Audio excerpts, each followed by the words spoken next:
All right, how to change out an electric cable on your SurfPrep sander. You need to get a 2.5 millimeter Allen wrench that's got a long shaft on it.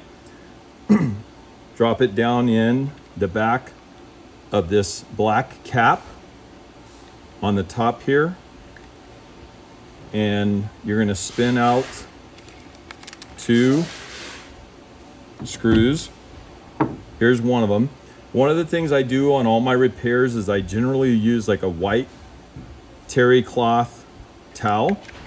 The reason I do that is the parts on these are quite small, and if you're working on a hard surface and the screw somehow falls off or drops somewhere, you can lose it. It'll hit the surface, roll off the surface, and drop on the floor.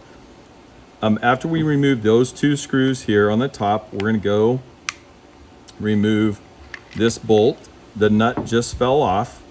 We're going to remove this bolt so that we can take the exhaust throat off. That's going to open us up to the last 2 screws, which are down here on the bottom. Those again are 2.5 millimeter. We're going to pull these out, spin these off.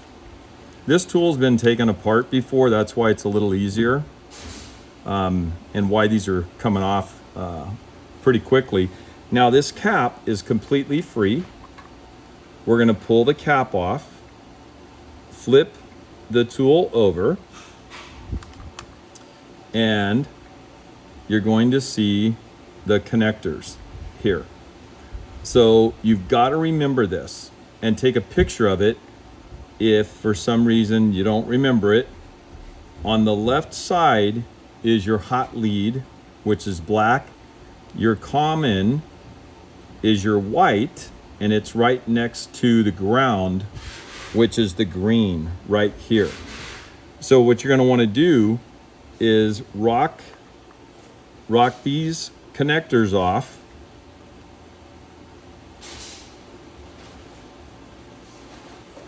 Just like that. That's your green far right. Then your white is right next to it. You'll see an E and an N. And then on the far left is your black.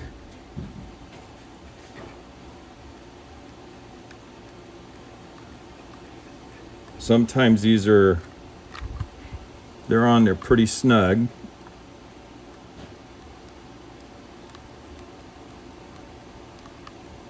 Your black is where the letter L is. So remember, black, white, green. So that's a part. And now all you need to do is back here, you'll see that there are 2 Phillips head screws. These Phillips head screws, you remove those. See if I can get some light on that. You remove those, and this little zinc plated piece comes off. And what this little zinc plated bracket is doing is crimping and holding the harness, the wiring harness, in place. Once you get those 2 off, you want to then remove these other 2 Phillips headed screws. And once those pop out, that allows you to pull the cable out. So I'm going to grab a Phillips head.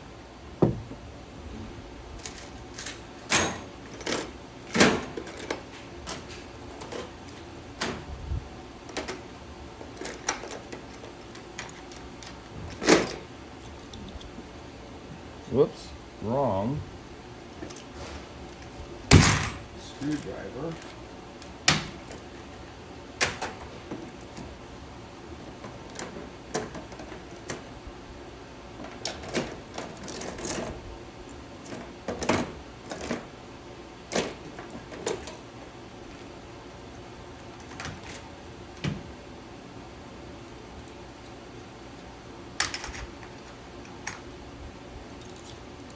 Here we go.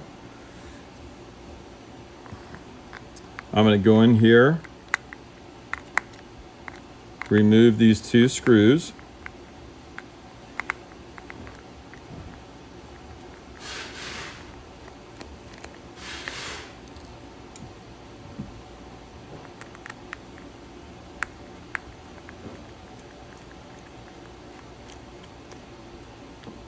And you'll see that this little bracket came out. Now you'll see, here's the wiring harness. And we're going to remove these last 2.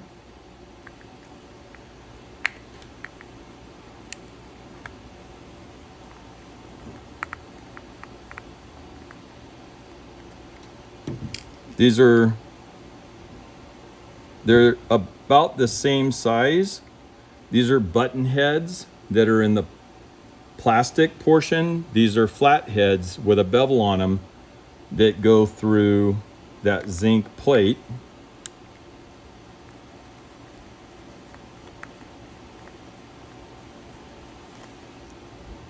And once I get that screw removed, this piece comes right out of the back.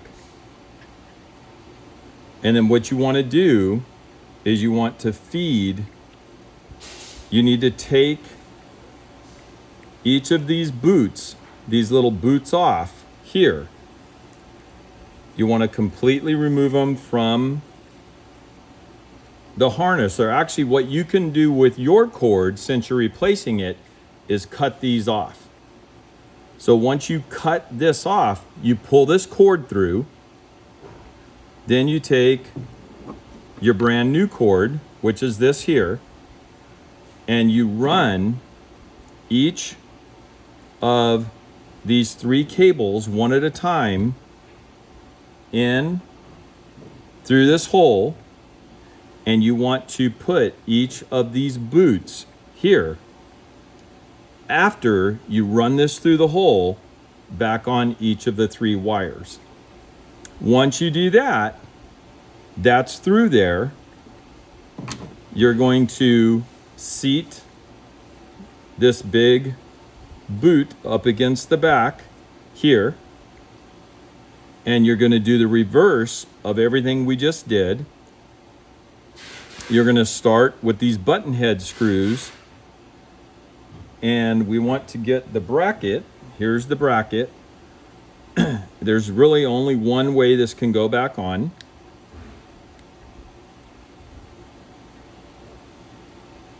Let me turn this around.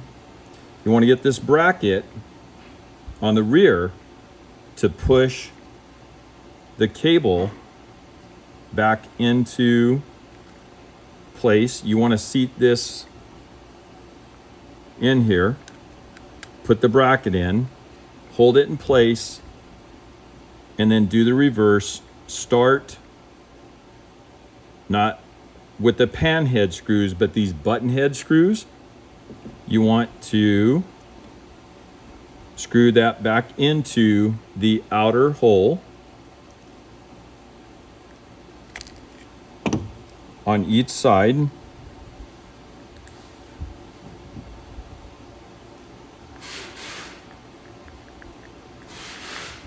Just like I'm doing here. Grab the other button screw. Do it on, these are the furthest holes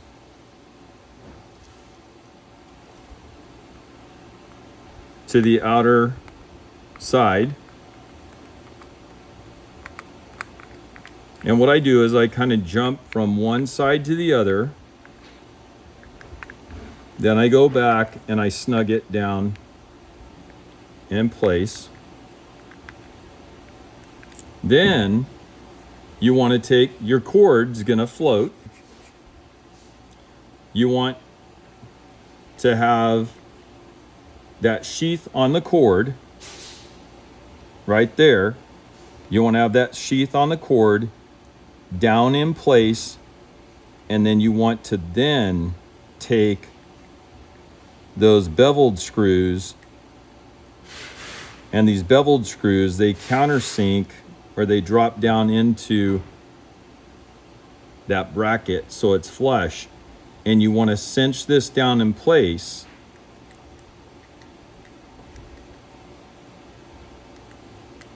so that your cord is locked down. So you can kind of see, what's going on there. Now you got to move this piece up and over. Push your thumb on it. And you're going to have to kind of force it down. Let that screw find its hole. And do not cross thread that. So now I've found the hole. I'm screwing the screw down in. And you see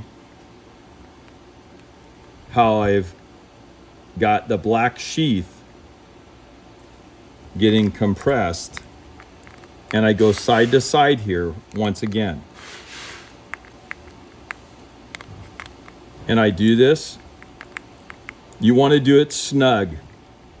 You want the screws to almost bottom out to where when you turn the screw, you have nothing more to turn. Don't over tighten it.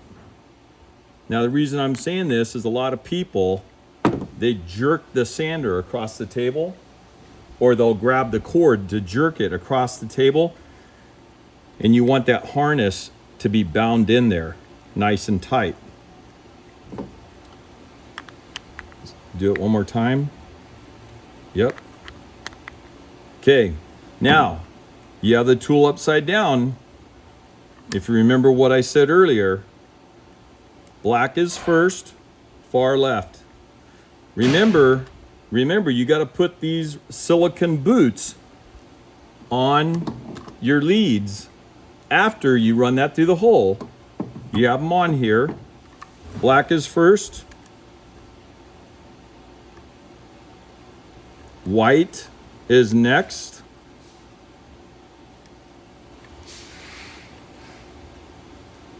And then our ground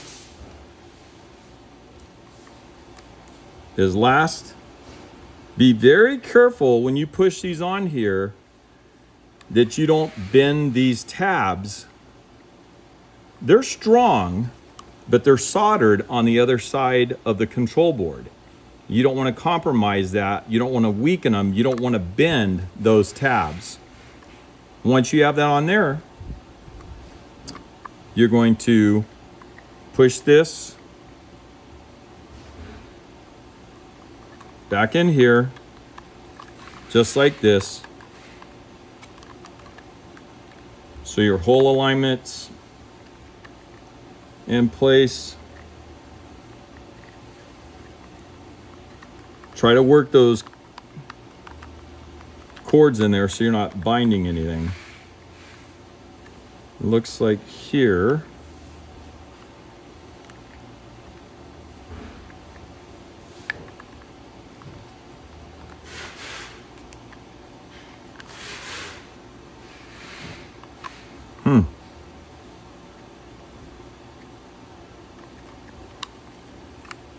So sometimes you got to work with this. Don't force it.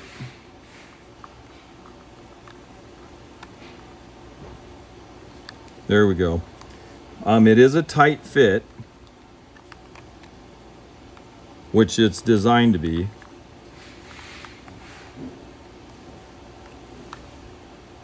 But I'm not happy with how this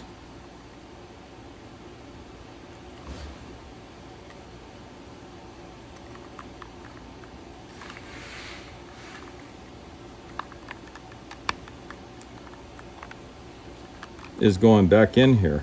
Something's going on.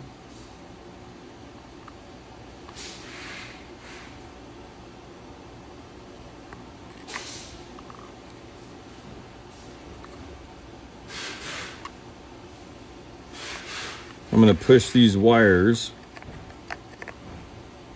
kind of around that bracket, that zinc bracket.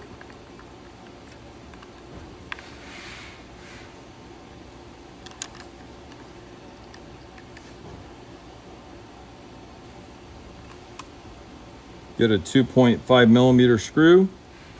What I do here is I do kind of a cross. I go corner to corner,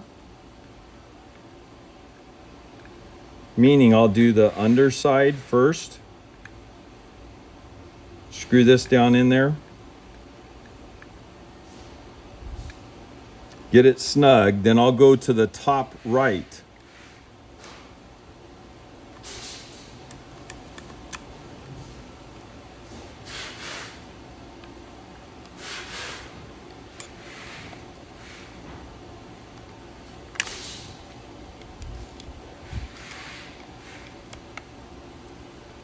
Well,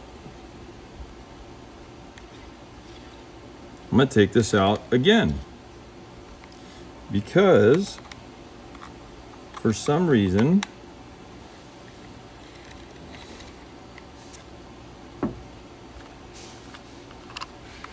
we are not sliding over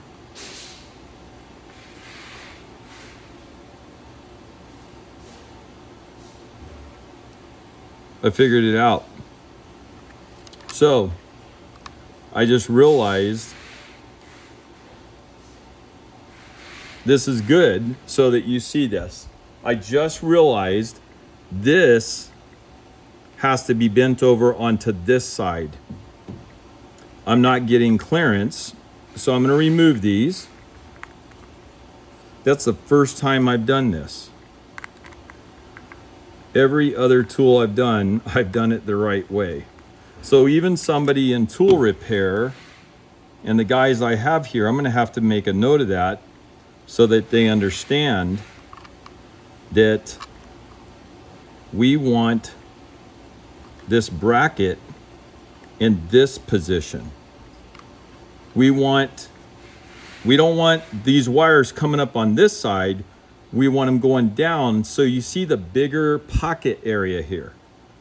So now I'm going to put this in here.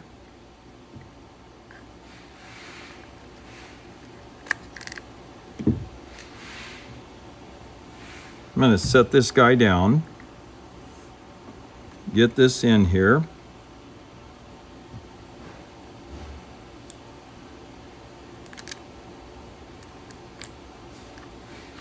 Probably help if you had tinier fingers. Get out of there.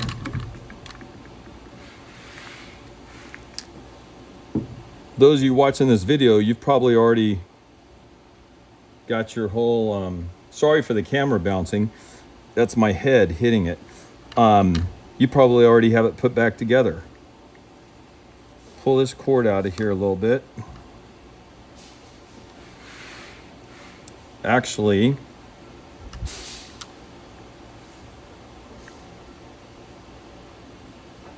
okay, pull that cord out of there a little bit. I'm going to drop this down in here.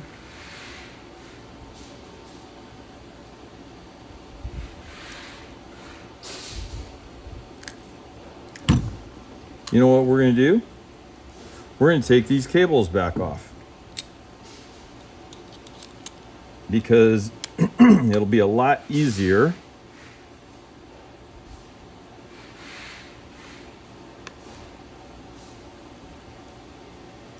to get that bracket mounted.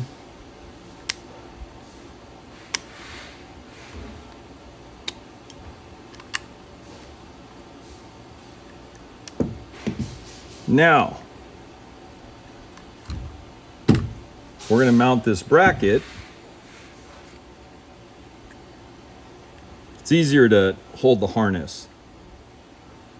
We're going to mount this bracket here, bend this cable over, just like that.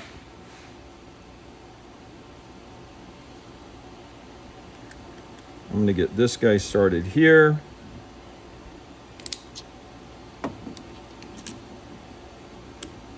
Probably help if I had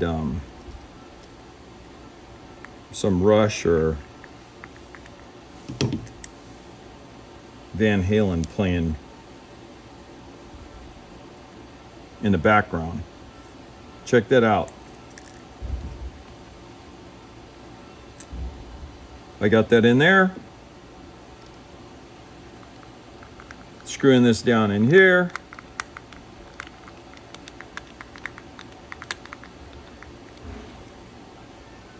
You can see now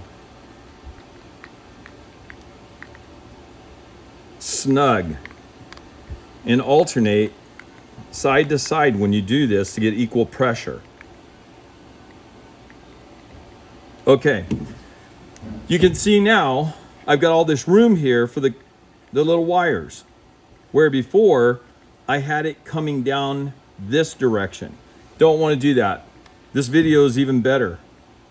It's good to have a mix up. Now, black is far left.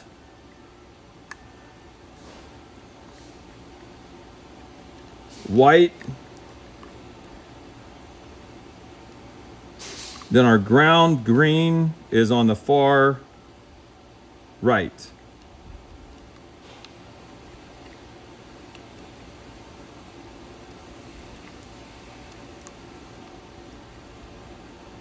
Those are all snug in there. Now we're going to push this head on.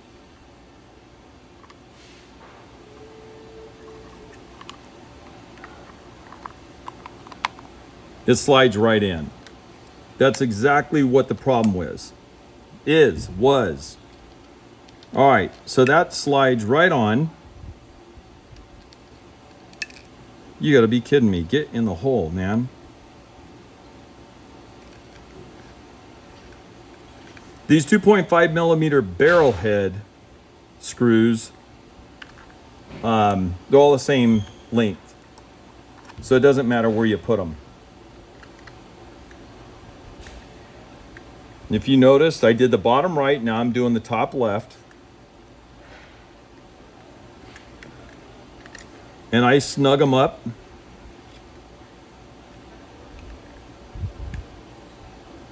I snug it, I turn it until I feel resistance, and then I go just a little bit more.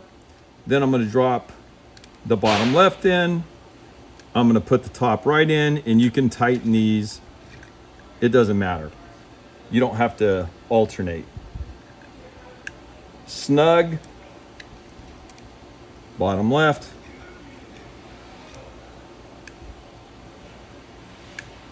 Snug. Then you can put your exhaust throat on, slide it in back here, pop it in. The nut can only go on one side. Then the bolt on this side.